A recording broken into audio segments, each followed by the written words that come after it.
How to spot a 100x cryptocurrency. Let me take you back. Before I made multiple 100x gains, I kept asking one question. Why do some coins explode while others flatline? The answer wasn't luck, it was structure. So me and my team built the CGP research technique, a 6-part framework that changed how I evaluate every coin, and today I'm going to give it to you. In the beginning, I've made the typical mistake of focusing too much on the underlying technology. Don't get me wrong, that might be important to some degree, but the 6 parts I'm about to share with you are far more important. So let's dive in. Number one thing you want to verify is if the project has catalysts. Catalysts are events that funnel attention into a coin. Now, why is that so important? When you look at the general crypto market, there are only 2 finite resources: the amount of tokens and the attention or money which flows into it. Now, with the amount of tokens increasing by the minute, the important resource is attention. A catalyst redirects attention into your coin. There are 2 types of catalysts. External ones, which are macro events like the launch of ChatGPT,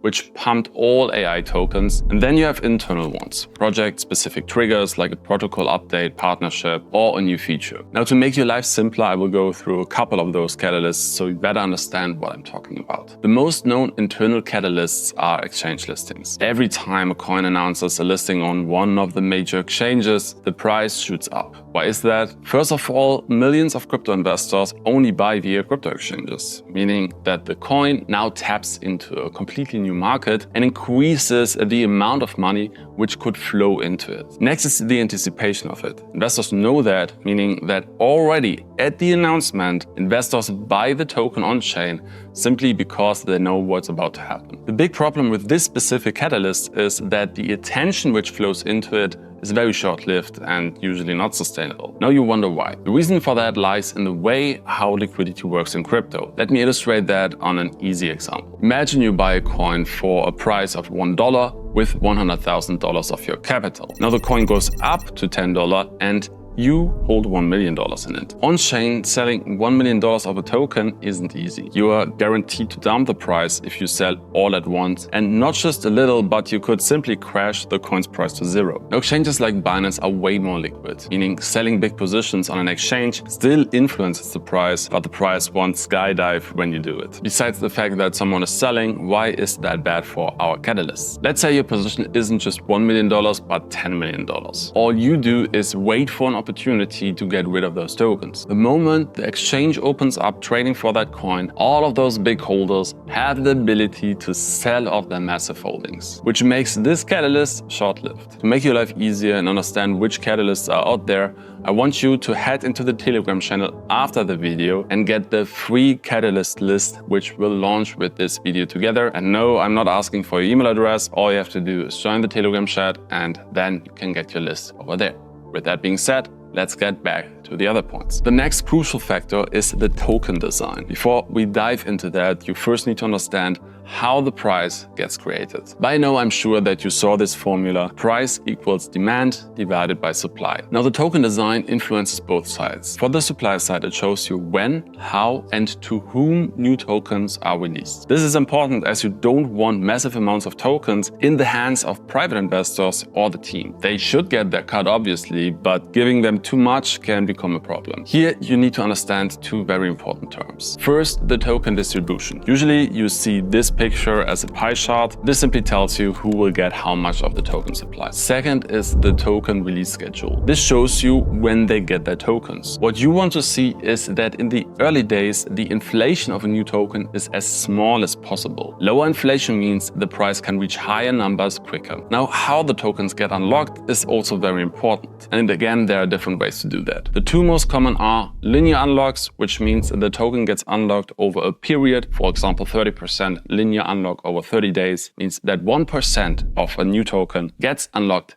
daily. The second type are cliff unlocks. In our example, this would mean that the 30% get unlocked at once and flooded onto the market. Obviously, the second one is more brutal in terms of price action, but you can also anticipate it better as an investor. Linear unlocks are the slow death and cliff unlocks are the fast one. But the fast one most of the time is better as the team has a specific date which they can work around and launch a fantastic new update which makes people not sell and actually could turn into a bullish unlock. But that's a story for another video. Now the demand side can also be influenced by the token design. It gives people a reason to buy and holders a reason not to sell their stack. To make this real, let's look at the example of HYPE, a coin which gives investors the opportunity to stake their holdings. Now once they do that, they get a cut of the project's revenue. This is oversimplified, but you get the idea. The token design simply tells you what you can do with the token. The more useful things you can do with it, the better. But here's a warning. If you see an APY of 1000%, you also have to check the sustainability. Always ask yourself, where is the APY coming from? If it's from the project revenue, this is good. If it's just new tokens that being printed, this just means that the inflation of the token is high and the demand side maybe is bigger, but the supply side over time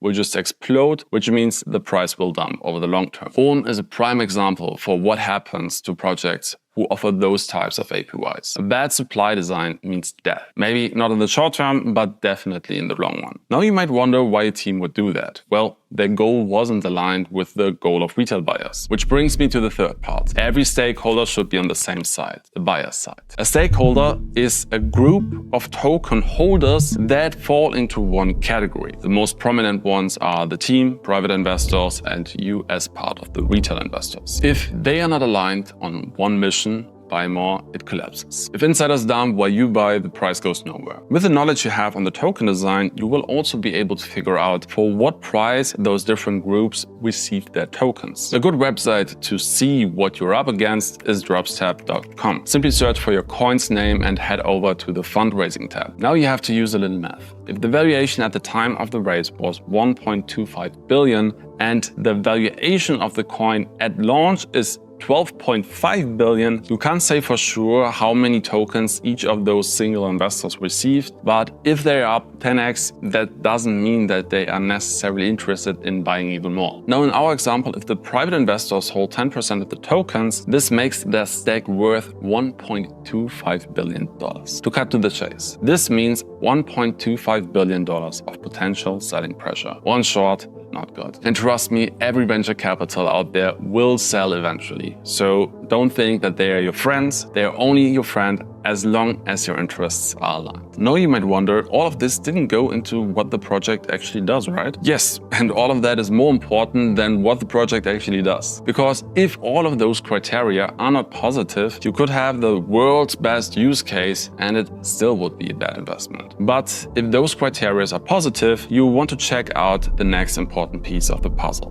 the unique mechanism. To fully understand the concept, I want you to imagine the following. If I would make you a present, either the newest iPhone or a phone that looks exactly like it, but instead of the Apple logo, it would have an ananas logo and not the iPhone system, but its own. Which one would you choose? Most likely the iPhone. The same is true for crypto projects. For the use case to be interesting, it needs to be unique. Now, you will see a phenomenon in crypto. Once something works and actually catches the attention of many other investors, copycats will spawn like there's no tomorrow. Back when Uniswap started to gain attention, hundreds of copycats started to pop up. When you check out who's still standing today, you will realize Uniswap still holds the upper hand. I won't bore you with the why, but to make this really short, in crypto, especially decentralized finance, liquidity wins. Uniswap captured most of it, which means it was not just the first one, but also the most useful one. Which doesn't mean that you can't make money on a copycat, but it's only short-lived. Crypto is a winner-takes-it-all market environment. Now comes the most overlooked part in crypto, which is the community. It's also the hardest to measure, and most will only give you a faded answer when you ask them what it takes for a community to be good. If you have such a problem in front of you and you don't know how to evaluate something because it's vague and you can't really tell what it is, then you want to break it down into actions this group of people is doing to fall into this category. Now, a good community has a couple of things that they do, and that's something we can measure. First of all, they follow blindly. If you see most of a community agreeing and hyping up what the team is doing, this is your first sign of a strong community. Second, they silence the haters. You can simply test that by posting critics about the project in their Discord channel. Now, if you get branded as a hater by literally everyone in the community, you can check off that point as well. Lastly, a strong community has rituals they do together, something that marks them as part of something bigger. This could be the same meme, the goal of overtaking a competitor, or buying the Constitution. And the last one happened for real. A group of people bought a token with the only goal to use that money to buy the Constitution. The trigger is people, if you want to check it out. Now, for all of those 5 criteria, I've created checklists that will make your research way easier. They will only stay up for 48 hours in my Telegram channel. And yes, they are free. So make sure to get them now, because in 48 hours, they are gone. Speed is king. And that's how you win in crypto.